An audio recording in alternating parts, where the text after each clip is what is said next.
Today's episode, I have a very special guest, a good friend of mine who is in town here in Dubai, and we just said it'd be an absolute pity not to try and squeeze in a session together, which I've just kicked his ass, and we're just trying to squeeze in a podcast as well.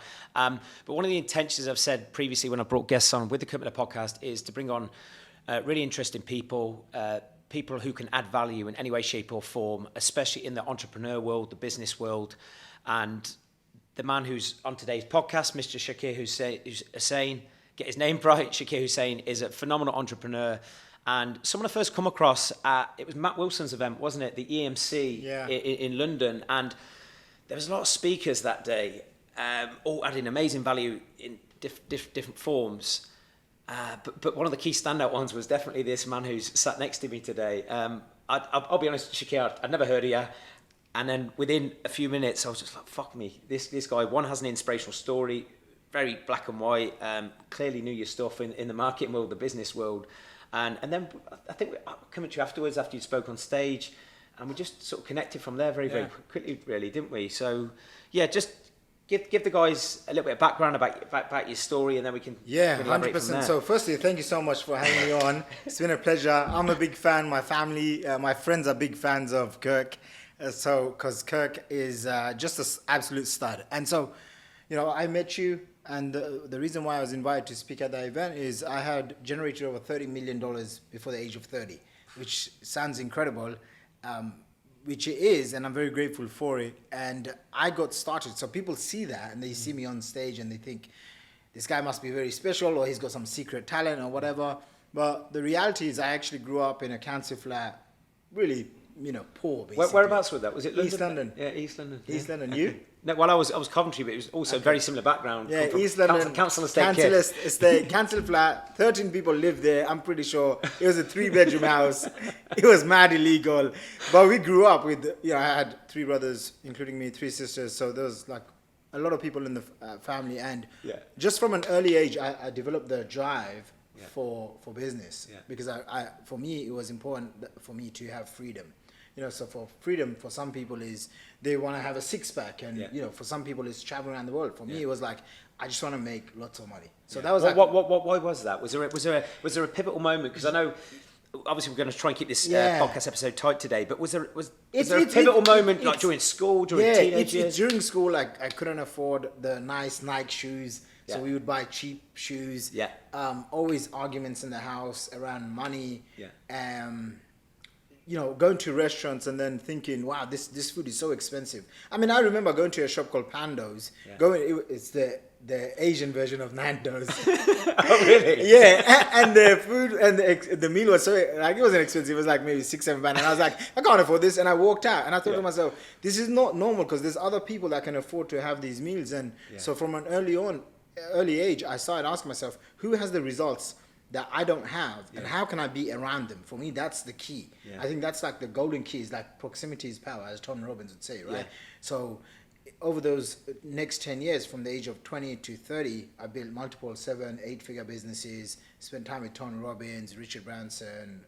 Yeah, because that was one of another things that was fascinating. I remember you saying on stage, and I remember the image you joked about the cost of obviously investing in Tony Robbins, but I mean that must have been gold as well, just to actually be around that. But I remember, you said you did one of his mentorship programs. Yeah, I paid him like $50,000-$60,000. Spent 1 or 2 days with him.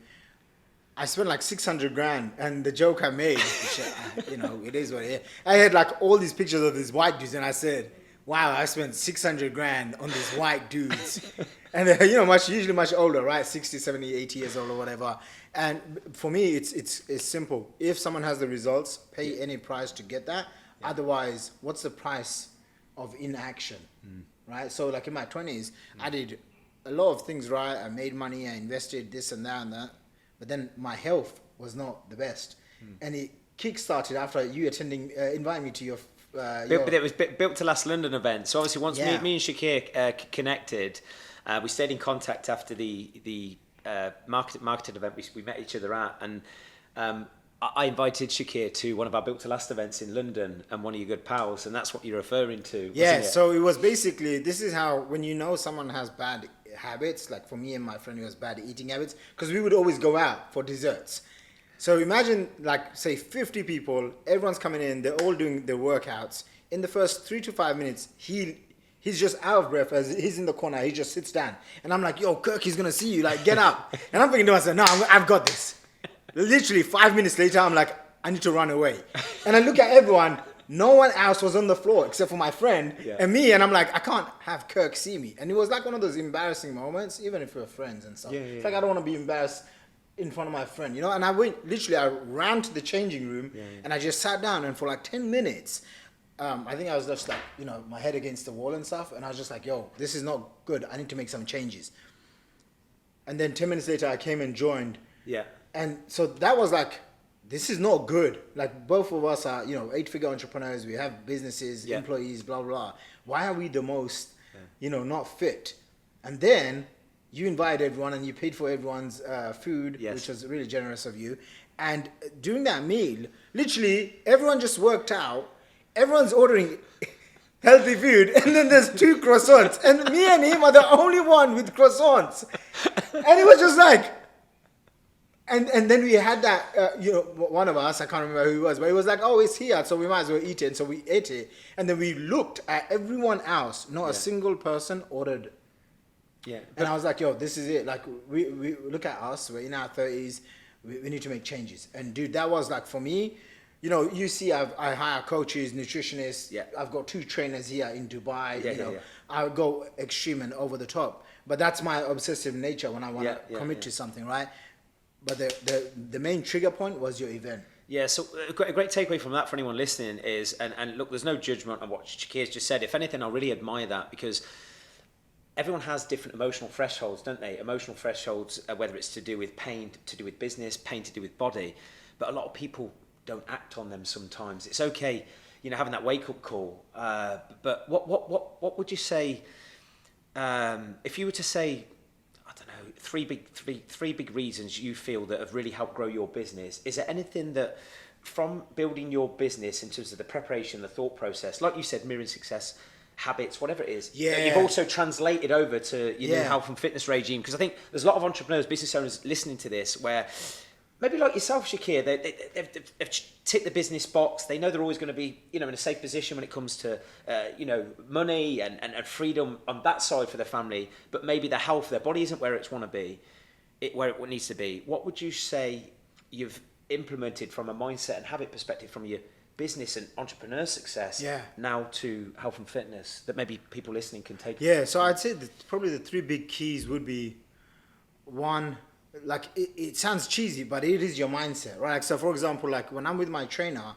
sometimes my trainer, he has been training for like 15 years, my boxing trainer, my weight trainer, excuse me, and sometimes he'll say something like, oh, this workout is very hard. And as soon as he says that, in my mind, I always do this. I always say, no, it's hard for you, it's easy for me. Everything's easy for me. I make everything easy. And I've caught myself out doing that, right? So he'll show me a new exercise routine, right? Like some sort of stretch or whatever, like weight training. And then he'll say that. And then in my mind, I'm like, no, it's easy. I got this. So you read that, you know, that self-talk, that's what I find a lot of people don't have. They don't have positive, empowering self-talk because they're afraid of what people are going to judge, how they're going to see, how they're going to be seen, how they're going to be heard. And I think if you can quieten that little voice inside of your head and practice quieting that down, then you're not afraid of how you come across, what you look like, what you sound like. You know, you're going to be someone that takes massive action.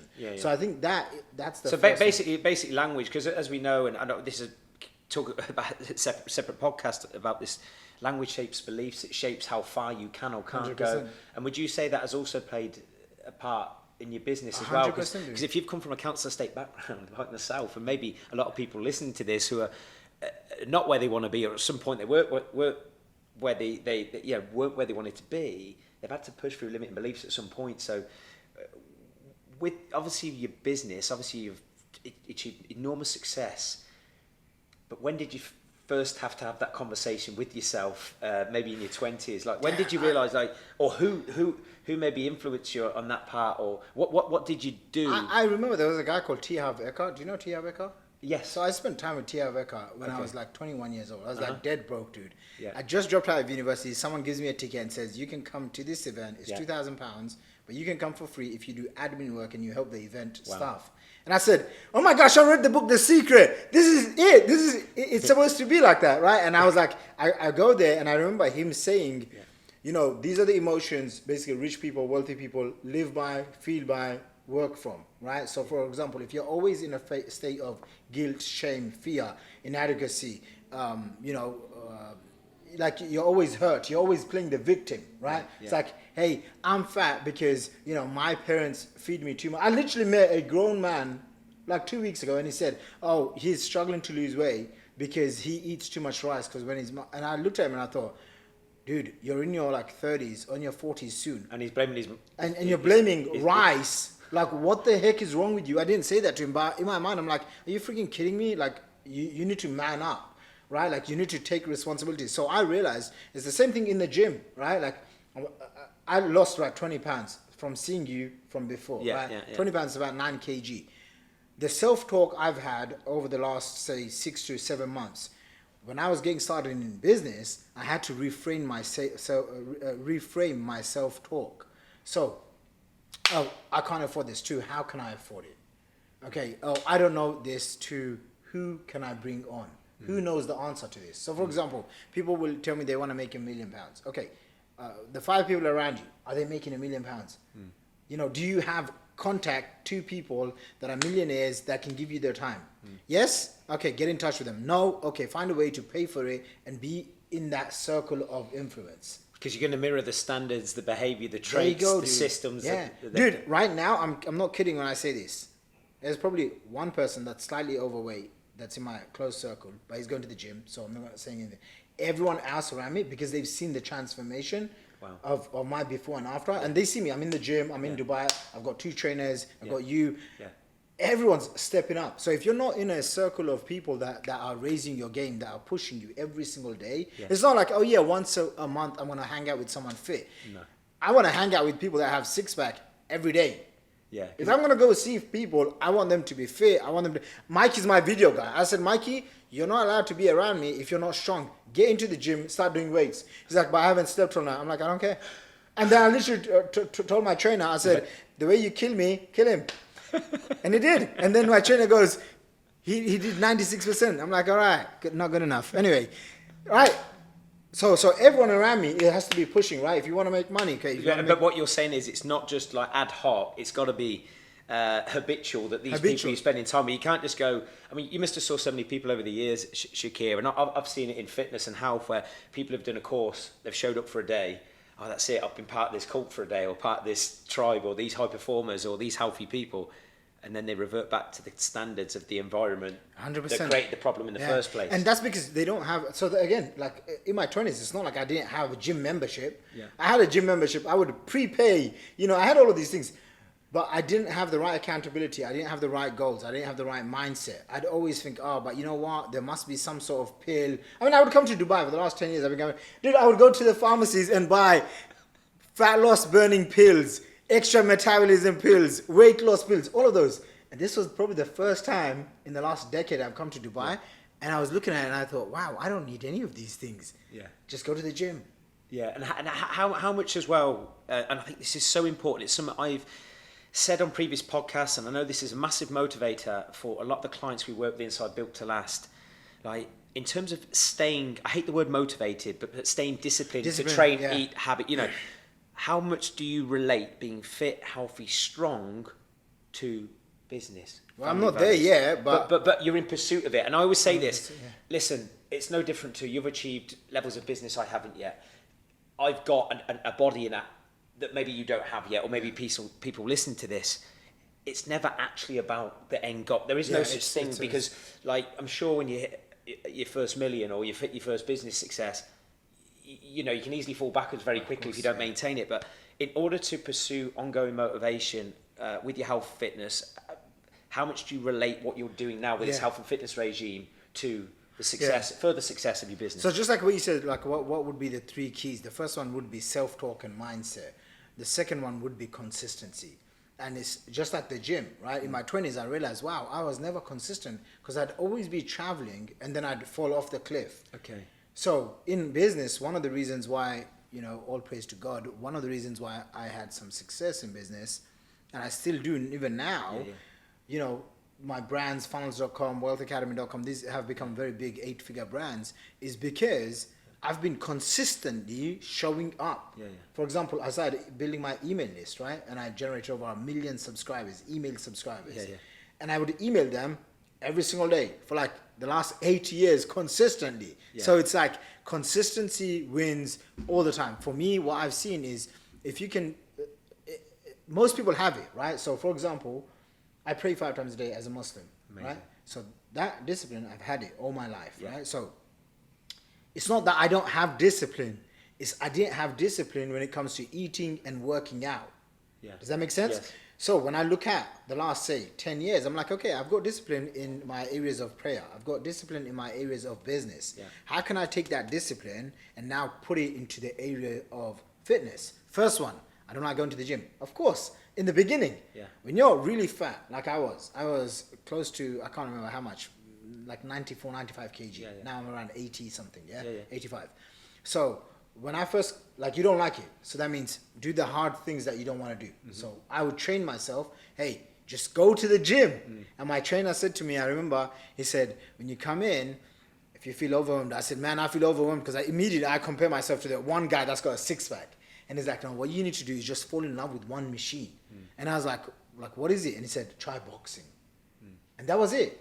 So I would go to the gym every day thinking, I am just going to box, nothing else. I was so hesitant to even lift any weights. I remember first time I lift one of those, the chest press. Dude, the bar, I was like this.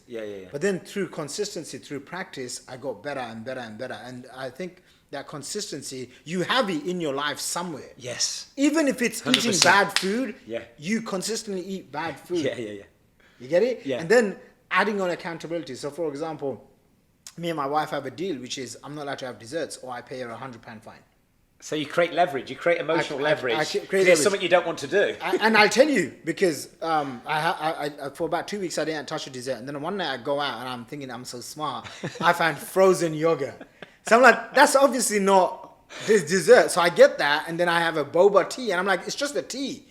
So when I went home, I said, you know, I had these 2 things, but I also ordered all the toppings and extra sugary chocolate. And she goes, those are desserts. You owe me £200. And I was like, okay, fine, I'll wire it. She goes, no, it's in your pocket. Give it to me in cash.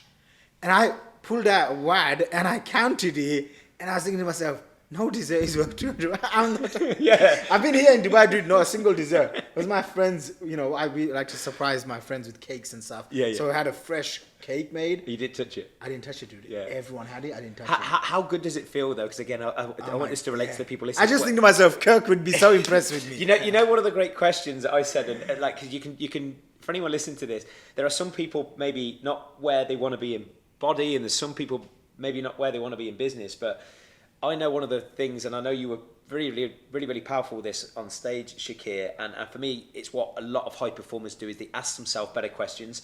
And one question that I ask myself sometimes, you know, if you don't want to do the hard yards while you're trying to build your business, and we've also preached this question to people in our Built to Last program in terms of body, what would someone 10 times more successful than me do? It's the same on health and fitness. When you are deciding whether to train or not, or eat the healthy food or not, skip the dessert or not, say no to that alcohol, ask yourself, what would someone 10 times fitter, leaner, stronger, more confident do, choose, or say in that situation? 100%. Sometimes I have that voice of you in the back of my mind, you know, and I think to myself, oh, what would Kirk do here? Yeah, no, that's what you got to do. Just I know, because we want to keep this tight today, Shaqir. What would you say your biggest lessons were, like for any like business owners, entrepreneur listening to this? Because even though I want this health, fitness mindset, for me, I just want to pack as much value with the relevant people when they're on this show. What would you say, knowing what you know about business, for example, you would just make this about business. your biggest lessons that you think, if knowing what you do now, what would you Yeah. have done earlier or stopped doing, or what were your biggest lessons? Yeah, that so you- mine is obviously a little bit more different than most people, because sometimes people in their 30s and 40s and 50s realize that they need to stop caring about other people. Okay. I was very blessed. I was selling in the streets of Sunday Market in Brick Lane, dude. I was 15 years old. I could not care less how many people said no to me. You know what I mean? So I was selling and getting rejected and hearing the word no, no, no, non-stop since I was a kid. So I'm okay if lots of people say no to me, because I only need one person to come here and check, get it. you know, for 100 grand for one of I my get it. products, right? I'm good. So in that sense, I would say probably the number one skill to learn, whether it's in business marketing, is sales, without a doubt. Like, you have to be able to sell yourself, your products, your services. And I believe in my stuff. You should believe in your stuff too. You believe in your stuff. You should have high ticket programs that, you know, whatever they range from. Ask yourself, who are the people that charge the most in your industry? Because you have 10, 25 years of being fit, ripped, to solve a problem. to solve a problem, But right? people have maybe spent Of years course, going on and, shitty and trainers. the right Yeah. person. Yeah. Like, for example, you live in this really fancy apartment in this building. It's basically filled with high net worth people, right? Yeah. And you live here. Like, think about, they have problems. How much would they be willing to spend to get rid of that problem? I don't know if you noticed. I mean, I'm still sweating from the workout that we did with Kirk. And I said, man, it doesn't matter. It doesn't matter how my hair is. We're still gonna do this. But how many people downstairs that you saw out of shape? I saw them because they weren't looking at me, they were looking at you, training me. And I thought, wow, that's a potential client, that's a potential client, that's a potential client for Kirk, right? Like, these people that live here, they could afford to pay you a premium to get into shape. So you have to ask yourself, and people listening, is who has a problem that you can solve for a profit? That's all entrepreneurship is. If you don't make enough money in your business, that means you don't solve problems for people. If you now think to yourself, You're actually doing yourself a disservice. of course, if you now think to yourself, I need to go and solve more problems for more people, right? The more problems that you solve, the more money that you're going to make. So ask yourself, this is a question that I asked myself, because in the beginning, I wanted to make lots of money, right? Yeah. Like with everyone in business. But then the shift happened when a coach, I'd invested like 20 grand, and he said to me, you need to become a leader. And I thought to myself, dude, I live in East London. I don't care about leadership. Like, why are you telling me to become a leader? And he said, only leaders make money. And I said, okay, I'll be a leader. And he said, leaders make money by solving other people's problems. So you want to make money, you have to ask yourself, how can you solve more problems? And then what's the system, what's the funnel, what's the process that you can use to attract those people to come to you? Attract lots of them, qualify them through different funnels, different processes, different content, and then get them to apply with you, to work with you, to get them to buy your supplements, your weight loss products, your business, your make money, whatever the case is. And once you understand that, it's like traffic is people, conversions is essentially how people convert from a stranger into a customer, and that's your money. And if you can focus on adding value to other people and then finding ways to leverage it, value multiplied by leverage, that equals wealth. And power of wealth is you're solving people's problems, and money is a byproduct of that. And once I understood this, and I got it, all praise to God, I got it at 15, 16 years old, I never had to get a job. I've never had a real job, actually. Just that simple formula of how can I solve problems? How can I be solve really, problems? really good at solving that problem. Yeah. Be the commodity. Be the main man in that field, and go. Position myself with authority, with credibility, you know, with realize, okay, people in my industry, they like Tony Robbins and Richard Branson and Grant Cardone and Russell Brunson. Okay, let me go and spend time with these people. But not only that, not just spend time, and that's where, as much as like Shaqir's just saying there, and that's where I make no apologies for. I'm not a budget trainer because I've paid my dues. I've also spent thousands on mentorship on travelling. You've done the same. Course, I mean, if you were to accumulate probably how much you spent on mentors and programs and courses and planes, I mean, you're talking millions. I mean, just in buying coaching and programs, over 700 grand. I mean, like, excluding everything else. And Mike has been with me. I say he's got the luckiest job in the world, because he goes to all the finest restaurants and all the finest countries in the world. And he's been doing that for the last 5-6 years. But I would literally, I mean, I paid Russell Brunson, and just to kind of share this with you, I paid Russell Brunson $25,000. I found out I couldn't attend his mastermind, so I got a 1-hour call with him. But in the 1-hour call, he literally said, I said, hey, I've got 400K to invest to basically buy myself a New York Times bestseller. I was Yeah. like young. He said, why do you want to do that? I said, oh, I want to help people. He said, no, you want to do it for your ego and to impress your friends and family. Wow. And I was like, wow, how do you know? And then he goes, because I did that. And it's not worth it. So save the 400 grand. And I'm like, I remember putting the phone down. I thought, wow, that was 25 grand well spent. So also how you just said, like, what's that key quality? What I've seen is once you understand basics of sales and marketing, then it's just about speed of implementation. How fast do you learn something? And then how fast can you execute? 1 hour ago, you just taught me some mobility stuff that I've never seen in the gym. And I'm like, I can't wait to go and practice in my gym. Right? So that mindset of speed of implementation.